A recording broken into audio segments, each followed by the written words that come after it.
So hi guys! Welcome to my channel. So for today's video, gagawa tayo ng pull apart cupcakes at saka gagamitin natin itong ACC whipping cream syempre. At gagawa din tayo ng isang cake. So ito ready na ang ating pang frosting. Nagawa na natin. At itong board, 10 by 16 yan. So let's go! So ayan na. Pull apart cupcake lang po ang gagawin natin. So, madali lang ito at saka number 1. So, ginagawa ko ganyan lang. Nilalagay ko muna, temporary, wala pa siyang dikit para makita ko kung ilan ang magkakasya. So far, ang nagkakasya sa ganyan is about 10. Okay, 10 or 11 cupcakes. Ginawa kong 4 yung sa baba para mas madami kasi parang ano naman kung kukunti lang pag may space. So, number 1 pa naman yan. So, ayan. 1, 2, 3, 4, 5, 6, 7, 8, 9, 10. Tama? 10 ba yun? So, ayan. Ang gagawin ko is lalagyan ko nitong double-sided tape para dumikit siya at hindi siya malaglag. Lalo kung i-deliver ito. So, ayan nga. Naglagay ako ng double-sided tape. Pero nahihirapan ako siyang tuklapin. Nakakaloka. So, nilagyan ko siya bawat isa sa ilalim ng bawat cupcake. Kaso nga, ayun na nga guys, mahirap siyang tuklapin. So, ayan. So, itong ating order for today ay dalawa. Isang number cake or pull-apart cupcake at isang regular na 7 by 5. Pero magkaiba po siya. Dalawang client lang siya in one day. So, ayan. So, ito na. Ayan, try ko nang tanggalin itong ating double-sided kung didikit nga itong ating cupcake. So, ayan. Tignan nga natin kung didikit yan. So, ayan, tanggalin na natin isa-isa. Dinidiin ko muna yung double-sided para mas madaling tanggalin yung sa ibabaw. Sa ibabaw. So, ayan na guys.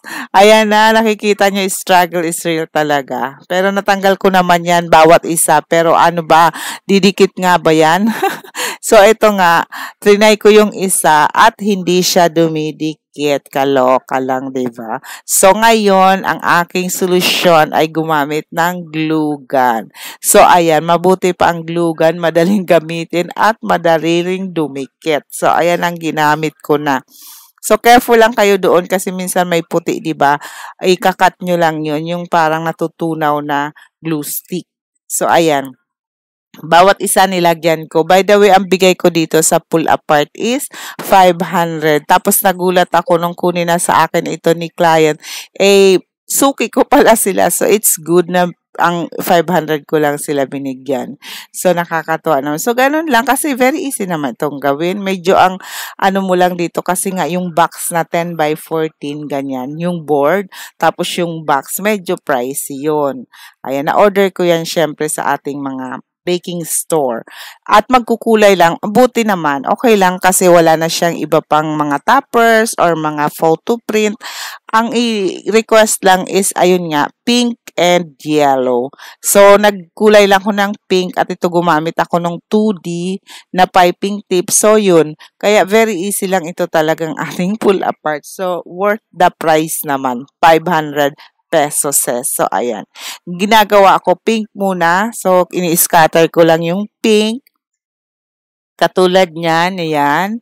And then, papalitan ko na siya ng darker. Nilalagyan ko lang ng konting pink ulit para may variation ang ating color. Hindi puro pink. So, medyo dinagdagan ko lang siya ng food color na pink para maging darker naman siya. At iyon na ang ilalagay natin sa ating cake. So, ayan. Ganun lang ka-easy ang ating pull-apart cupcake. So, any number ay magagawa natin sa pull-apart cupcake. Pag pull-apart, syempre, ang presyo natin lesser lang. Kasi yung regular sa akin, yung 12 pieces na nakalagay lang sa isang box na 12 pieces, binibigay ko lang yun ng 450. So, eto, medyo nagtaas lang ako ng 500. Pero, hindi naman yung kompleto na 12 pieces. So, ayun. Kaya, ganyan lang ang presyohan natin. Kayo, guys, magkano ba ang pagpe-pressure nyo ng pull apart. Pero be careful ha, ang pull apart at saka yung number cake na ginagawa natin na mayroong silicone molder or kaya gumagamit kayo ng template, iba po ang presyo nun. Una-una, ano yon, buong cake ang ginagamit nyo. Hindi katulad dito sa cupcake. So, yun lang ang may bibigay ko sa inyong dyan, na magkaiba ang price ng number cake na buong cake na may silicone molder or kaya merong template. Doon sa silicone molder, kung naalala nyo yung kulay pula, binibigay ko lang yung mga 850. So, pag ganon. Pero kung yung number cake na may template na mayroon sa ilalim or may filling, mga 850 pataas na yun. To 1, 2, ganon.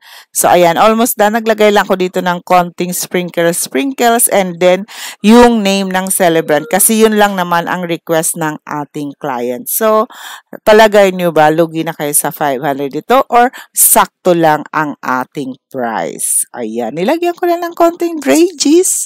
Ayan. Ganyan lang. So, very simple. Kaya nga, nakagawa tayo ng isa pang cake in one day. At napakabilis lang to kasi parang madalian lang ito. So, ayan, nakikita nyo yung ACC whipping cream. Sino na ang gumagamit niyan ngayon? O, eto na ang finished product. Ayan. Yeah, saktong-saktong 10 by 14 na cake board dyan. So, ngayon, ang gagawin naman natin ang ating cake na 7 by 5. Dito, nag-request si client na vanilla chiffon ang gamitin. So, vanilla chiffon ang ating ginawa. Kaya makikita nyo puti, hindi na siya yung moist chocolate natin. So, tatlo yung baking pan na 8 by 3. Pero, ang nangyari, isang lang naman yan, isang recipe. Nilagay ko lang sa tatlong baking pan para hindi na ako mag-cut.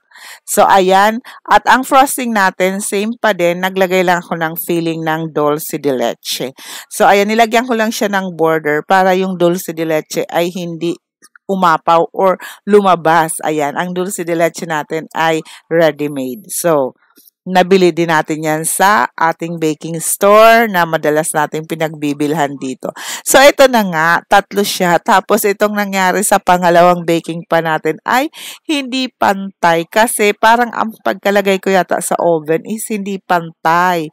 Naurong siya ng pagsara ng oven, naurong siya. Anyway, may merienda tayo for today's video.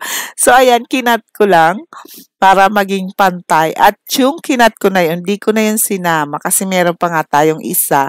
At yun ang naging merienda natin. And to tell you honestly, talaga namang masarap siya at soft na soft ang ating vanilla chiffon cake. O, ayan na. So, sakto naman sa height niya na nire-request ni client. Naglagay din ako dito ng sago straw kasi alam niyo naman ang chiffon medyo malambot. So, para sure, at ito'y dineliver pa somewhere in Quezon City. So, malayo-layo din ang pinag-deliveran. So, ayan. So, ganun lang ang basic decorating natin. Magpo-coating tayo ng ating cake. So, very easy ito sa mga newbies. Ito ang ating basic cake decorating na tinatawag using whipped cream. So, sabi ko nga sa inyo, ang whipped cream ay maaring ACC, maaring yung Bakersfield, or kaya yung Everwhip. Considered yun na mga whipped cream. Okay? Pero itong ACC and whip it is, siya, paste. Paste siya. Unlike ng mga Everwhip, siya ay liquid. Diba? So, naglagay lang ako ng kulay. Yung kulay yellow, dinagdagan ko lang para maging parang buttercream ang resulta ng cover ng ating cake kasi yun ang peg ni client. So, dito naman, parang ibinigay ko lang ito ng 1,200. Very simple lang ang ating cake. Butterfly design lang. Naglagay-lagay lang tayo ng mga butterfly.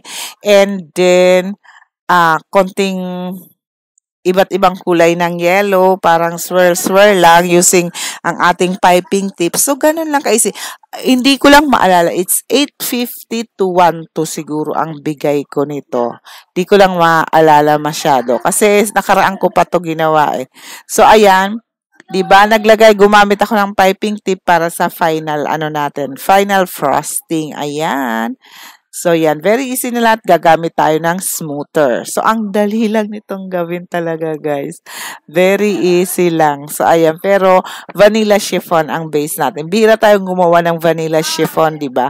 Palagi tayong gumagamit ng moist chocolate cake. So, ayan na. And then, nag-design lang ako ng paunti-unti dyan. And, ayun. Tapos na. Ayan. So, kikinisin na lang natin. Tanggalin natin yung mga sobra-sobra dyan. Ayan.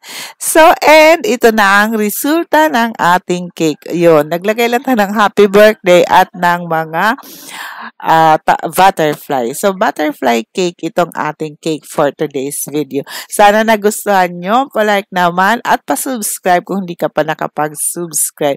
Ayan. Thank you so much and see you again soon. Bye!